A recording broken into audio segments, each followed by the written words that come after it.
أعوذ بالله من الشيطان الرجيم بسم الله الرحمن الرحيم ولقد أوحي إليك وإلى الذين من قبلك لئن أشركت ليحبطن عملك ولتكونن من الخاسرين صدق اللہ العظیم۔ 24واں پارہ سورہ زمر آیت نمبر 65۔ اس آیت میں اللہ تبارک و تعالی یہ فرما رہے ہیں کہ اے پیغمبر صلی اللہ علیہ وسلم، ہم نے آپ کی طرف بھی یہ وحی بھیجی ہے اور آپ سے پہلے جو انبیاء گزرے ہیں ان کی طرف بھی یہ وحی بھیجی ہے کہ اگر آپ نے بھی شرک کیا تو آپ کے سارے اعمال ضائع ہو جائیں گے اور آپ ضرور ان لوگوں میں شامل ہو جائیں گے جو نقصان اٹھانے والے ہیں۔ نبی تو معصوم ہوتے ہیں، سارے نبی معصوم ہیں، جتنے بھی نبی اللہ نے بھیجے سب معصوم ہیں، کسی نبی سے کوئی گناہ نہیں ہوتا، نہ چھوٹا نہ بڑا، نہ اعلان نبوت سے پہلے نہ بعد میں، لیکن اس کے باوجود شرک کی سنگینی کو سمجھانے کے لیے اللہ تعالیٰ نے یہ بتایا کہ امت کے لوگ دیکھ لیں کہ شرک اتنا سنگین جرم ہے کہ اگر اللہ کا نبی بھی کر لے تو اس کے بھی سارے اعمال ضائع ہو جائیں گے اور وہ بھی نقصان اٹھانے والوں میں ہوگا۔ تو پھر امتی بدرجہ اولا ہوگا۔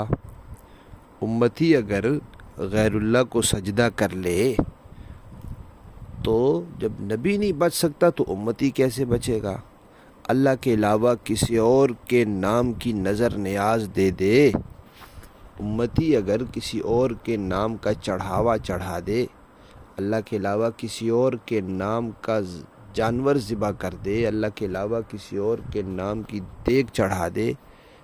دیگ تو بہت بڑی ہے، کسی اور کے نام کی ایک پلیٹ بھی صدقہ کر دے تو صدقہ تو عبادت ہے۔ جب اللہ کے علاوہ کسی اور کے نام کی کرے گا تو شرک ہو جائے گا۔ سجدہ عبادت ہے، اللہ کے علاوہ کسی اور کو کرے گا تو شرک ہو جائے گا، اور شرک اتنا بڑا جرم ہے کہ اگر کوئی نبی کرے تو اس کا بھی سارے اعمال ضائع ہو جائیں گے۔ نبی سے تو ممکن نہیں شرک، گناہ ہونا ممکن نہیں، شرک تو بہت بڑی چیز ہے۔ تو امتی کو سمجھایا جا رہا ہے۔ اللہ تبارک و تعالی امت مسلمہ کی ہر قسم کے شرک سے حفاظت فرمائے، آمین۔ بسم اللہ الرحمن الرحیم، نحمدہ ونصلی علی رسولہ الکریم، اما بعد۔ نبی کریم صلی اللہ علیہ وسلم کا ارشاد ہے کہ 3 باتیں ہیں جن کے بارے میں میں قسم کھاتا ہوں۔ حالانکہ آپ صلی اللہ علیہ وسلم کو قسم کھانے کی ضرورت نہیں ہے، لیکن کیوں فرما رہے ہیں کہ امت کے دل میں اہمیت بیٹھ جائے، خوب دھیان ہو جائے، اچھی طرح توجہ ہو جائے۔ پہلی بات کیا فرمائی کہ صدقے کی وجہ سے بندے کا مال کم نہیں ہوگا۔ ایک آدمی کے پاس 10,000 روپے ہی ہیں، اپنی بھی ضرورت ہے، سارا کچھ ہے، وہ اگر اس میں سے 5,000 روپے صدقہ کر دے تو اس کا مال کم نہیں ہوگا۔ اب دیکھنے میں تو 5,000 کم ہو گیا، آدھا رہ گیا، لیکن صدقے کی برکت سے اللہ تعالیٰ اس کو اتنا دے دے گا کہ وہ بڑھے گا ہی، کم نہیں ہوگا۔ ہاں، وقتی طور پہ اس کو تھوڑا سا صبر کرنا پڑے گا، لیکن بڑھ جائے گا اس کا مال۔ دوسری بات کیا فرمائی کہ جس بندے پر ظلم ہو اور وہ اللہ کی خاطر صبر کر جائے تو اللہ تعالیٰ ضرور اس کی عزت میں اضافہ کر دیں گے۔ کبھی ایسے ہوتا ہے ظلم کرنے والا بڑا طاقتور ہے، عہدے دار ہے، پیسے والا ہے، اس کی سنی جاتی ہے، ہماری کوئی سنتا نہیں۔ وہ تھانے میں جاتا ہے تو پرچہ بھی کٹ جاتا ہے، تھانے والے اٹھ کے اس کو سلام کرتے ہیں، ہم جاتے ہیں تو ہمیں دھکے مار کے باہر نکال دیتے ہیں۔ اب ہم صبر کر لیں تو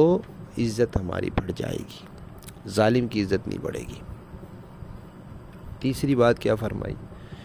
کہ جو بندہ مخلوق سے مانگنے کا دروازہ کھولے گا، اللہ تعالیٰ اس پر تنگ دستی کا دروازہ کھول دیں گے۔ بندہ اللہ کا ہو اور مانگے مخلوق سے، کبھی مجبوری میں انسان کر لیتا ہے، لیکن مستقل اس کا دروازہ کھول دینا، اس کو پیشہ بنا لینا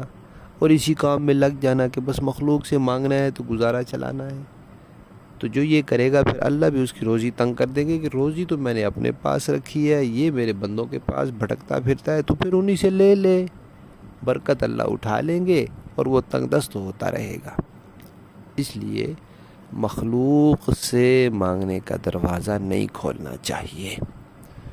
اور آج کل مانگنے کے بڑے عجیب اور غریب طریقے ہیں، مہذب طریقے ہیں، اور پتہ نہیں کیسے کیسے طریقے، جس بھی طریقے سے مانگے گا اللہ سے نہیں چھپا سکتا۔ اللہ جانتے ہیں کہ یہ مانگنے کے لیے سارا ڈھونگ کر رہا ہے، وہ ڈھونگ چاہے دینی کرے دنیاوی کرے، تو جب اللہ کے علاوہ مخلوق سے مانگے گا، ان سے لینے کی فکر کرے گا تو پھر تنگ دست ہو جائے گا۔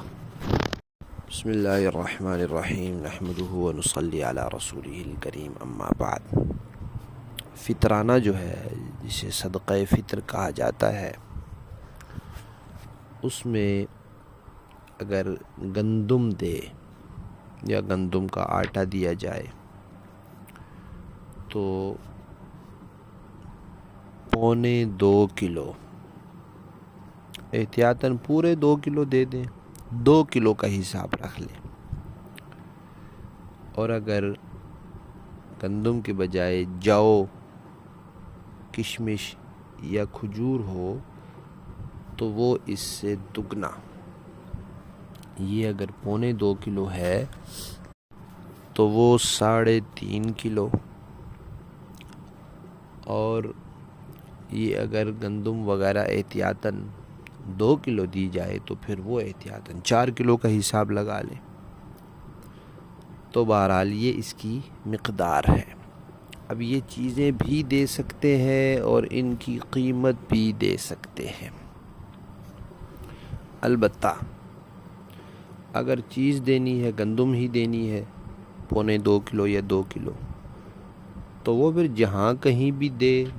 گندم 2 کلو مقدار ہے اس کی، بس وہ دینی ہے۔ آدمی چاہے پاکستان میں ہے، امریکہ میں ہے، سعودیہ میں ہے، کسی جگہ ہے،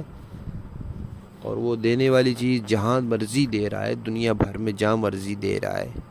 جب دے ہی گندم رہا ہے تو بس وہ 1.25 کلو گندم دے دے، یا دے ہی کھجور رہا ہے تو 3.5 کلو یا احتیاطاً 4 کلو کھجور دے دے، کشمش دے رہا ہے تو وہ، جو دے رہا ہے تو وہ، یہی چیز دے رہا ہے تو اتنی مقدار ہے بس اس کی۔ لیکن اگر قیمت دی جا رہی ہے، گندم نہیں دے رہے جی، گندم کی قیمت دے رہے ہیں، مثال کے طور پہ گندم ہے 150 روپے کلو، اور آپ 2 کلو کی قیمت دے رہے ہیں 300 روپے، تو اگر آپ قیمت دینا چاہ رہے ہیں تو پھر جہاں وہ بندہ موجود ہے جس نے صدقۃ الفطر دینا ہے، وہاں کی قیمت کا اعتبار ہوگا۔ ایسے نہیں ہوگا کہ بندہ تو امریکہ میں ہے اور دے پھر پاکستان کے حساب سے، ایسے نہیں ہوگا۔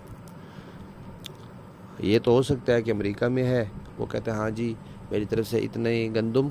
یا اتنا آٹا جو ہے وہ فلاں کو دے دو، وہ میرا صدقۃ الفطر ہو جائے گا، تو وہ 2 کلو آٹا دے گا، بس ٹھیک ہے۔ لیکن اگر وہ کہتا ہے پیسے دینے ہیں، تو پھر امریکہ میں دیکھے کہ 2 کلو گندم کتنے ڈالر کی بن رہی ہے، اتنے ڈالر کے پاکستانی روپے یہاں پاکستان میں دے گا، چاہے وہ پھر 1000 بنے، 2000 بنے، 5000 بنے۔ لہذا یہ مسئلہ اچھی طرح یاد رکھنا چاہیے کہ گندم دینی ہے، کھجور دینی ہے، جو، کشمش، یہ چیزیں دینی ہے تو پھر چیز دے دے اتنی مقدار میں جتنی شریعت نے بتائی ہے۔ اگر قیمت دینی ہے تو پھر جہاں بندہ ہے وہاں کی قیمت کا اعتبار ہے، دے جہاں مرضی، اپنی ہی جگہ دے یا دوسرے ملک میں دے، کہیں بھی دے سکتا ہے۔ اور جو آدمی صدقۃ الفطر دینا چاہتا ہے وہ سارا ایک ہی فقیر کو دینا چاہے تو ایک کو دے دے، ایک جگہ دینا چاہے ایک مدرسے میں، ایک ادارے میں، ایک تنظیم میں، ایک رشتہ دار کو دے سکتا ہے، کچھ ادھر کچھ ادھر دینا چاہے وہ بھی دے سکتا ہے، یا ایک گھر میں کئی لوگوں کا صدقۃ الفطر ہے وہ سارا ایک جگہ دے دے یہ بھی ٹھیک ہے، یا کئی جگہ دے دے وہ بھی ٹھیک ہے، یہ ان کی مرضی ہے، جیسے بھی دیں گے ادا ہو جائے گا۔